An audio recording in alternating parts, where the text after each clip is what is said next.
Dhami cabinet की बैठक आज सीएम धामी की अध्यक्षता में होगी बैठक। 2024 और 25 के बजट सत्र की तारीख का हो सकता है फैसला।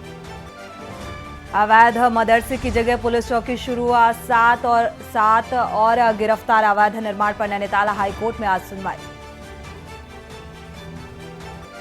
मुख्य सचिव राधा रतूड़ी ने राज्यपाल retired lieutenant general Gurmeet Singh से की मुलाकात। विभिन्न समय सामयिक विषयों पर हुई चर्चा, विकास योजनाओं की भी ली जानकारी।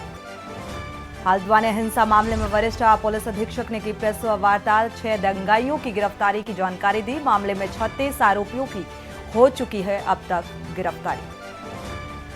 सिलक्यारा में एसडीआरएफ के 15 जवान किए गए तैनात, फिर से शुरू होगा काम। पाइप के जरिए अंदर जाएंगे श्रमिक। प्रदेश में आज फिर बदलेगा मौसम का मिजाज। मौसम केंद्र ने हल्की बारिश की जताई चेतावनी। 3500 मीटर ऊंचाई वाले क्षेत्रों में होगी बर्फबारी। आप देख रहे हैं के न्यूज, खबरों का सारथी। खबर उत्तराखंड के साथ मैं सोनी चौहान। खबरों की शुरुआत अहम खबर के साथ देहरादून से। अहम खबर, बद्रीनाथ धाम के कपाट खुलने की तारीख तय कर दी गई है और 12 मई को ये कपाट खुलेंगे। बाबा बद्रीनाथ धाम के कपाट 12 मई को सुबह 6 बजे कपाट खोले जाएंगे। नरेंद्र नगर राजमहल में तारीख का ऐलान कर दिया गया है। 12 मई को ये कपाट खुलेंगे। ये अहम खबर, ये अहम जानकारी सामने आ रही है। नरेंद्र नगर राजमहल में तारीख का ऐलान कर दिया गया है। 12 मई को बद्रीनाथ के कपाट खुलेंगे। तो देहरादून में बद्रीनाथ धाम के कपाट खुलने की तैयारी में फिलहाल तैयारियां शुरू।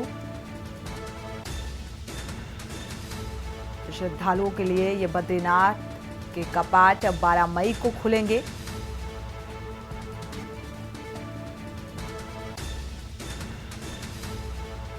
देहरादून से अहम खबर सामने आ रही है। तारीख तय कर दी गई है। 12 मई को बाबा बद्रीनाथ धाम के कपाट खुलेंगे।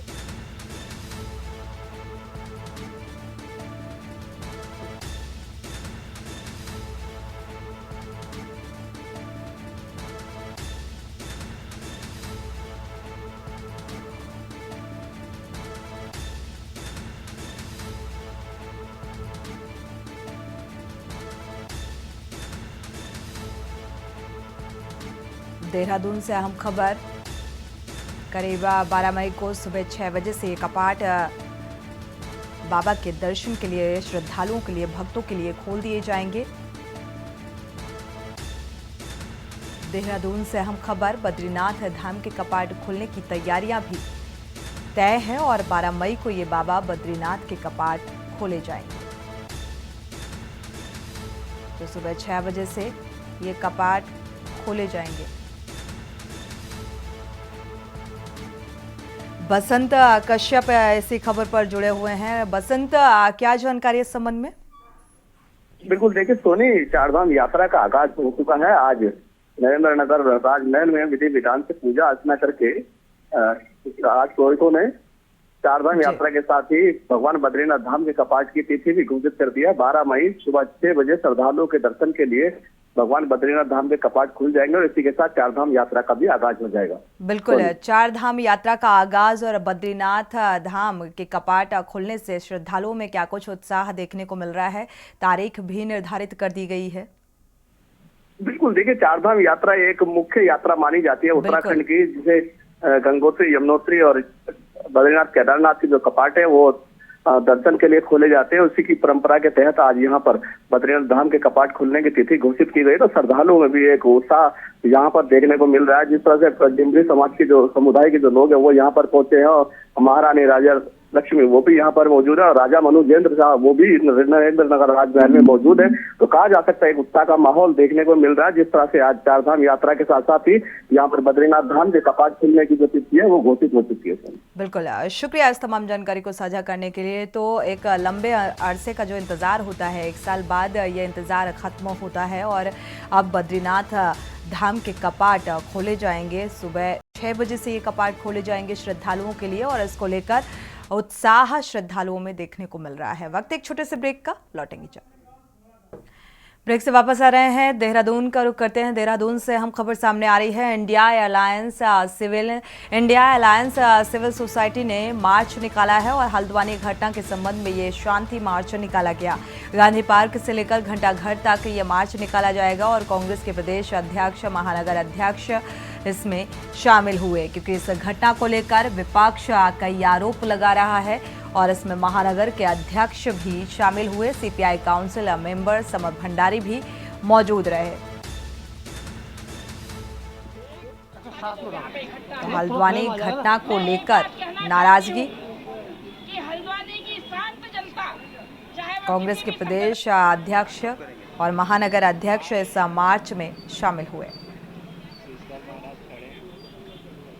अरे वो किसके अंडर में रहा है? बहुत लंबे साल में ली होती है। ऐसा ही एक मामला और नजूल की जमीन पर हल्द्वानी के अंदर किया गया। और इसी बीच देहरादून से आपको खबर बता दें, सचिवालय में कैबिनेट की बैठक शुरू हुई है। अहम खबर सामने आ रही है देहरादून से। सचिवालय में कैबिनेट की बैठक की शुरुआत सीएम धामी इस बैठक की अध्यक्षता, और बैठक में कैबिनेट मंत्री गणेश जोशी भी शामिल होंगे। सौरभ बहुगुणा भी इस बैठक का हिस्सा होंगे।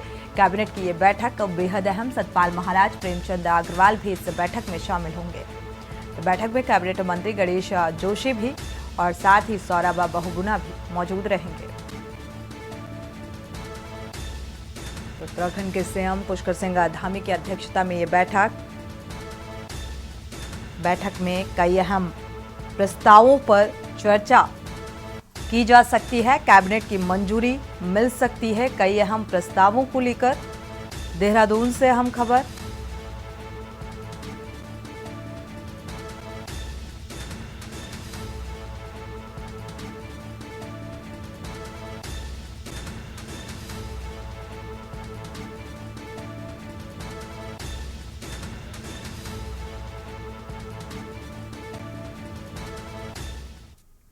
बढ़ते आगे, बागेश्वर बस स्टेशन की तरफ से सवारी भरने आ रही केएमयू की बस का ब्रेक फेल होने से अनियंत्रित बस ने एक पिकअप और एक कार, एक मोटरसाइकिल सहित एक दुकान को भी क्षतिग्रस्त कर दिया। घटना सुबह तकरीबन 8:30 की है। दुर्घटना में एक व्यक्ति को चोट भी आई। कोतवाली बागेश्वर के सम्मुख ये घटना हुई है।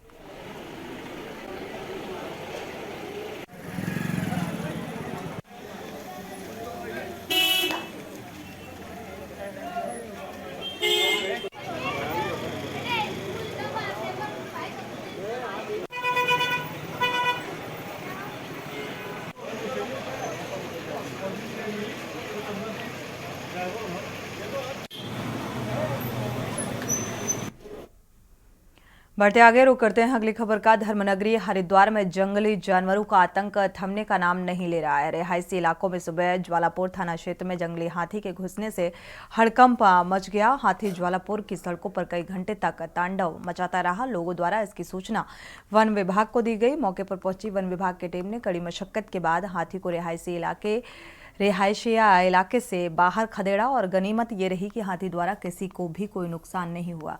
वन विभाग लाख दावे करता है, लेकिन रिहायशी इलाकों में जंगली जानवरों के आने का जो सिलसिला है वो बदस्तूर जारी है। बावजूद इसके हाथियों को रिहायशी इलाके में आने से रोकने में नाकामी साबित हो रही है।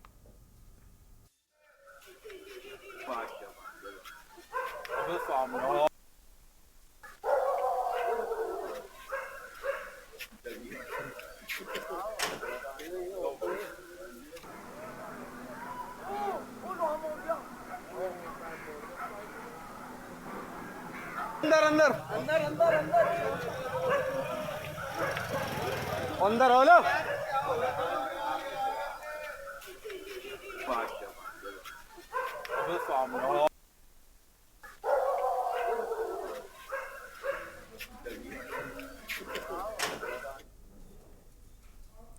बढ़ते आगे, बसंत पंचमी के दिन नरेंद्र नगर राजमहल में राजपुरोहित महाराजा मंजू जेंद्र शाह की जन्मपत्री देखकर बद्रीनाथ धाम के कपाट खुलने की तिथि तय कर दी गई है और राजपुरोहित कृष्ण प्रसाद उनियाल ने बताया कि महाराज के लंघन पत्रिका देकर शुभ मुहूर्त निकाला और उसकी घोषणा बोलंदा बद्रीश महाराजा द्वारा होती है, जिसे राज परिवार सदियों से निभाता चला आ रहा है और आगे भी ये परंपरा जारी रहेगी। इस बार 2024 की यात्रा के लिए 12 मई सुबह 6 बजे बद्रीनाथ धाम के कपाट खुलेंगे।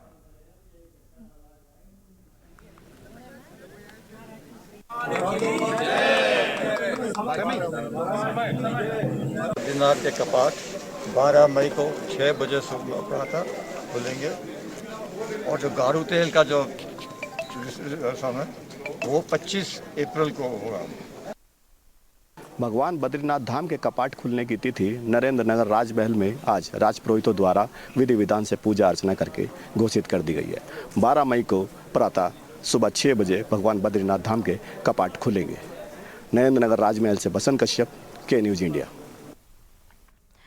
रुक करते हैं अगली खबर का। केंद्रीय सड़क परिवहन एवं राजमार्ग मंत्री नितिन गडकरी ने चंपावत जनपद के सीमांत टनकपुर पहुंचकर एक जनसभा कार्यक्रम में प्रतिभाग किया और उनके साथ उत्तराखंड मुख्यमंत्री पुष्कर सिंह धामी, सांसद अजय भट्ट और अजय टमटा भी मौजूद रहे। इस दौरान नितिन गडकरी को उत्तराखंड की संस्कृति से जुड़े प्रतीक चिन्ह भेंट स्वरूप प्रदान किया गया। कार्यक्रम के दौरान केंद्रीय मंत्री नितिन गडकरी ने 2217 करोड़ की लागत से 7 परियोजनाओं का लोकार्पण और शिलान्यास किया। उन्होंने उत्तराखंड में मार्गों के विकास हेतु 2 लाख करोड़ से ज्यादा योजनाओं के बारे में विस्तार से जानकारी साझा की और कहा कि 2014 के बाद से उत्तराखंड में अब तक कुल 3608 किलोमीटर नए मार्गों का निर्माण किया जा चुका है। टनकपुर क्षेत्र में से नेपाल के कंचनपुर तक कुल 314 करोड़ की लागत से 4 किलोमीटर के 4 लेन हाईवे का निर्माण सितंबर 2024 तक पूरा कर लिया जाएगा और इसके उपरांत ड्राई पोर्ट निर्माण से नेपाल के साथ होने वाले व्यापार को बढ़ावा मिलेगा, साथ ही स्थानीय जनता को भी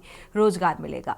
गडकरी ने यह भी कहा कि उत्तराखंड राज्य 2024 समाप्ति तक विश्व स्तरीय सड़कों में शामिल हो जाएगा और गुरु गोरखनाथ धाम में रोपवे का निर्माण किया जाएगा। केंद्रीय सड़क निधि से उत्तराखंड को 300 करोड़ रुपए की अतिरिक्त धनराशि भी दी जाएगी और वहीं मुख्यमंत्री धामी ने उत्तराखंड के विकास हेतु केंद्रीय मंत्री नितिन गडकरी के अतुलनीय सहयोग हेतु आभार प्रकट किया।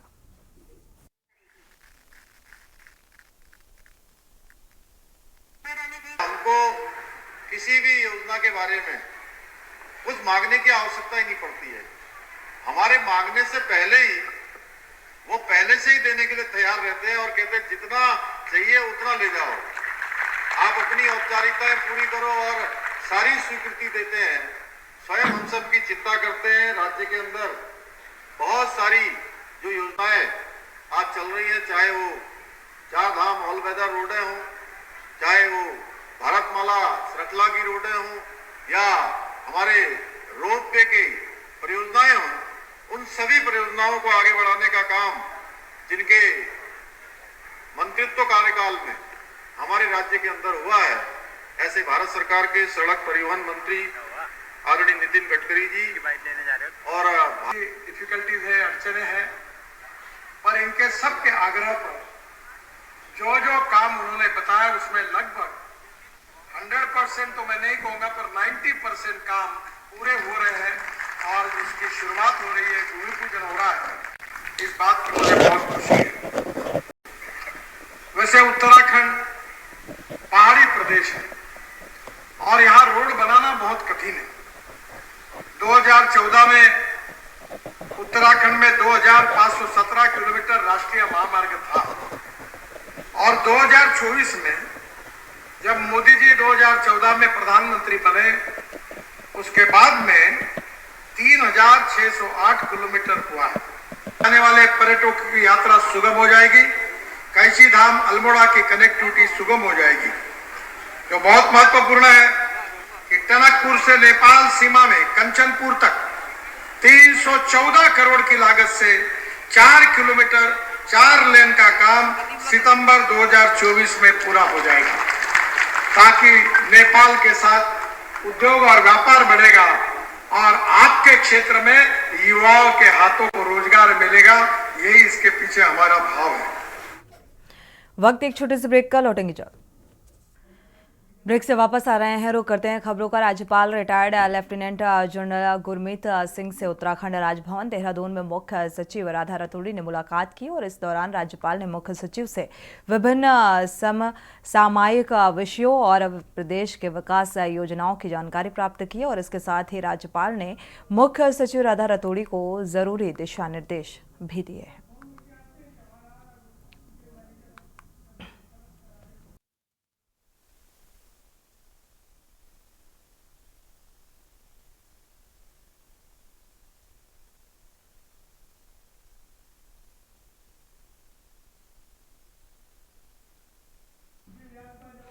बढ़ते आगे हल्द्वानी का रुख करते हैं। हल्द्वानी में बनभूलपुरा हिंसा के मामले में वरिष्ठ पुलिस अधीक्षक प्रहलाद नारायण मीणा ने प्रेस कॉन्फ्रेंस की और बताया कि 6 दंगाइयों को पुलिस ने गिरफ्तार किया है। अब तक कुल 36 आरोपी गिरफ्तार हो चुके हैं और इसके बाद ही मुख्यमंत्री की घोषणा के तत्काल बाद बनभूलपुरा में हिंसा वाली जगह मलेका के बगीचे में पुलिस चौकी का संचालन शुरू कर दिया गया है और जिसमें एक सब इंस्पेक्टर और 4 कांस्टेबल की तैनाती की गई है। इसके अलावा कर्फ्यू ग्रस्त क्षेत्र में 41 हथियार जब्त किए गए। साथ ही जो नामजद आरोपी फरार हैं उनकी प्रॉपर्टी को भी चिन्हित किया जा रहा है।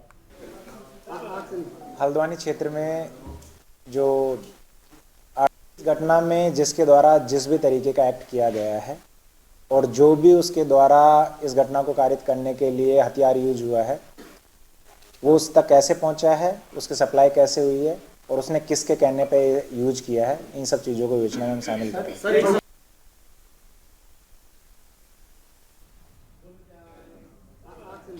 उत्तराखंड में लोकसभा चुनाव नजदीक है। तमाम राजनीतिक दल इस दंगल को जीतने की तैयारियों में लगे हुए हैं। उत्तराखंड में लोकसभा चुनाव से पहले ही विपक्षी दलों के सामने बड़ी चुनौती खड़ी हो गई है। दरअसल विपक्षी दलों के सामने आर्थिक चुनौती और कार्यकर्ताओं का टोटा सामने आ गया है। आलम यह है कि मुख्य विपक्षी दल कांग्रेस भी इससे अछूती नहीं रही। देखिए ये रिपोर्ट।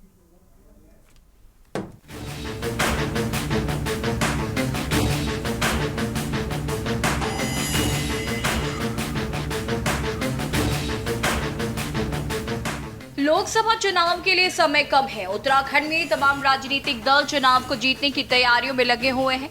विपक्षी दल एकजुटता के साथ भाजपा की जीत के रथ को रोकने का दावा कर रहे हैं। वहीं उत्तराखंड में भी कांग्रेस समेत तमाम विपक्षी दल एकजुटता के साथ चुनाव लड़ने की तैयारी कर रहे हैं। हालांकि विपक्षी दलों की चुनौती कम नहीं हो रही। विपक्षी दल एक तरफ जहां कमजोर आर्थिक स्थिति से जूझ रहे हैं तो वहीं इसका असर विपक्ष के कार्यक्रमों पर भी देखने को मिल रहा है। वहीं दूसरी तरफ भाजपा रोजाना चुनावी कार्यक्रम आयोजित कर रही है। महिला सम्मेलन, गांव चलो अभियान के साथ ही तमाम कार्यक्रम चलाकर चुनाव में जीत का दावा कर रही है। वहीं कांग्रेस समेत तमाम विपक्षी दलों का दावा है कि वो जनहित से जुड़े मुद्दों को लेकर संघर्ष कर रहे हैं। इसी के तहत कांग्रेस ने राज्य में अग्निवीर योजना को लेकर अभियान चलाकर राज्य के युवाओं को आगाह करने का फैसला लिया है। जबकि भाजपा का कहना है कि कांग्रेस के अभियान से जनता पर कोई असर नहीं पड़ता। पार्टी अब की बार 400 पार के नारे को साकार करने की तैयारियों में लगी हुई है। 3 चरणों में हमारा अभियान है, जिसमें पहले तो हमारा जो कार्यकर्ता है वो घर घर जाके पैम्पलेट्स भरवाएगा, स्टिकर्स लगाएगा। पैम्पलेट्स हमारे जो है वो रेडी हो चुके हैं, इसका कलर प्रिंट हमारे पास आ चुका है और ये पैम्पलेट्स है जिसको लेके हमारा कार्यकर्ता घर घर जाएगा। उनका पूरा यहाँ पर ब्यौरा उनका आएगा, विद मोबाइल नंबर आएगा, OTP आएगा। इसके साथ साथ इसको ऐप के माध्यम से भी इसको फिल किया जाएगा। और दूसरे चरण में हम लोग जो है वो गांधीवादी तरीके से सत्याग्रह करेंगे। हमारे जो पदाधिकारी हैं और जो अग्निवीर के जो हमारे साथी हैं जो आर्मी की ज्वाइनिंग के लिए वेट कर रहे थे, उन साथियों के साथ मिलकर ये प्रदेश में अपना विधानसभा वाइज कार्य करें। आगामी लोकसभा चुनाव को लेकर के हमारे राष्ट्रीय नेतृत्व का उत्तराखंड प्रवास, विभिन्न रैलियां भी वो संबोधित करने वाले हैं और इसी के तहत हमारे राष्ट्रीय अध्यक्ष जी, हमारे गृह मंत्री आदरणीय अमित शाह जी, उनके भी प्रवास उत्तराखंड राज्य में लोकसभा स्तर पर लगने वाले हैं और इसको लेकर के भारतीय जनता पार्टी पूर्ण तैयारी कर रही है। भारतीय जनता पार्टी एक तरफ विपक्षी दलों के नेताओं को IT, SIT, ED और CBI से डराकर अपने पाले में शामिल कर रही है, वहीं धन बल से छोटे दलों को, कार्यकर्ताओं को प्रलोभन देकर के अपने साथ मिला रही है। जाहिर सी बात है कि धन बल और प्रशासनिक जो उत्पीड़न है उसके बल पे भारतीय जनता पार्टी लोकतंत्र का हनन कर रही है। जबकि उसके मुकाबले जो विपक्षी दल हैं, कांग्रेस है, अन्य क्षेत्रीय दल हैं, उनके पास ना तो इतना धन और संसाधन है और ना ही उनके पास ऐसा प्रशासनिक तंत्र है जो भयादोहन कर सके। तो भारतीय जनता पार्टी केवल भयादोहन और धन के प्रलोभन के स्वरूप जो है लोकतंत्र का अपहरण करना चाहती है। ये लोकतंत्र के लिए घातक है।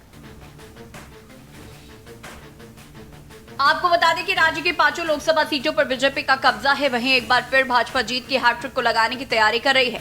इसके तहत सांगठनिक कार्यक्रमों के साथ ही प्रदेश भर में मुख्यमंत्री धामी के रोड शो आयोजित किए जा रहे हैं, जिसमें बड़ी संख्या में भीड़ देखने को मिल रही है। वहीं चुनाव से पहले राज्य में कई केंद्रीय नेताओं का भी दौरा तय है। बताया जा रहा है कि बीजेपी राष्ट्रीय अध्यक्ष जेपी नड्डा या फिर गृह मंत्री अमित शाह भी इसी माह उत्तराखंड आ सकते हैं। इसके अलावा राजनाथ सिंह, नितिन गडकरी जैसे तमाम दिग्गज केंद्रीय नेता भी उत्तराखंड दौरे पर हैं।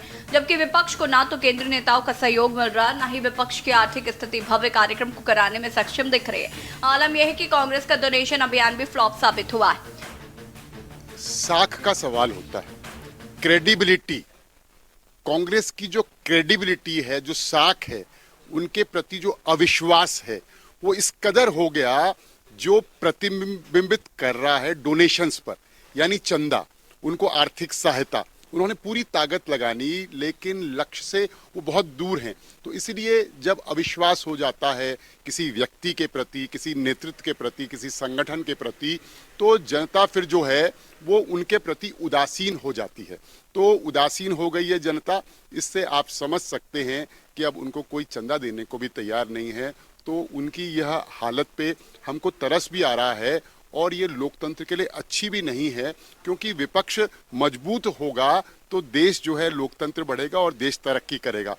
मुझे नहीं पता, क्योंकि जो डोनेशन फॉर इंडिया कैंपेन है वो अभी चल रहा है और पूरे प्रदेश का जो डाटा है वो अभी तक जो है पीसीसी को उपलब्ध नहीं हुआ है, क्योंकि वो स्वैच्छिक है। जिसकी इच्छा है, जो राहुल गांधी जी के न्याय की यात्रा से प्रभावित है, जो राहुल गांधी जी के संघर्ष से प्रभावित है, जो कांग्रेस की विचारधारा से सहमत है और जो चाहता है कि लोकतंत्र की जो लड़ाई है, जो संविधान को बचाने की लड़ाई है, वो राहुल गांधी के नेतृत्व में मजबूत हो। वो डोनेशन फॉर इंडिया कैंपेन के तहत स्वैच्छिक जो है दान कर रहे हैं और ऐसे कई लोग मेरे पास प्रतिदिन आ रहे हैं, उन्हें जानकारी ही नहीं है कि किस तरीके से जो है वो कांग्रेस पार्टी को सहयोग कर सकते हैं। तो भारतीय जनता पार्टी चुनाव से पहले सरकारी पैसे का दुरुपयोग कर बड़ी बड़ी जनसभाएं कर रही है, फिर वो चाहे महिलाओं की रैली हो, चाहे महिलाओं के सम्मान के नाम से हो। और दूसरी तरफ कांग्रेस पार्टी जो अपने आप को आर्थिक संकट से जूझती हुई कह रही है, उनके बड़े नेता आर्थिक रोना रोकर चुनाव से भाग रहे हैं। हम इश्यूज को लेकर, महिलाओं के सम्मान को लेकर हम जनता के बीच में जा रहे हैं और जिस तरीके से जनता इस बात को समझ रही है कि दोनों राष्ट्रीय पार्टियों ने उत्तराखंड का विकास नहीं किया है, इनको उत्तराखंड से बाहर करना है, मुझे लगता है इस बार लोकसभा में बड़े अप्रत्याशित रिजल्ट आएंगे। कुल मिलाकर चुनाव के लिए समय बेहद कम है और यही वजह है कि राज्य में राजनीतिक कार्यक्रम तेज हो गए। लेकिन चुनाव से पहले विपक्ष के सामने आर्थिक कमजोर स्थिति और कार्यकर्ताओं के टोटे ने विपक्षी दलों की चिंता को बढ़ा दिया है। कांग्रेस, आम आदमी पार्टी, यूकेडी समेत तमाम विपक्षी दल इस समस्या से जूझ रहे हैं। वही भाजपा विपक्षी दलों के नेताओं से संपर्क कर उन्हें अपनी पार्टी में लाकर विपक्ष को और कमजोर कर रही है। ऐसे में सवाल यह है कि बिना धन और कार्यकर्ताओं के विपक्ष कैसे भाजपा को चुनौती दे पाएगा, यह अपने आप में बड़ा सवाल है। Uttarakhand desk report. तो हर एक पार्टी जीत का दावा कर रही है, ना फंड ना कार्यकर्ता, तो कैसे देगी बीजेपी को टक्कर। इसी के साथ खबर उत्तराखंड में फिलहाल बस इतना ही। आगे खबरों के लिए आप देखते रहिए के न्यूज़ इंडिया।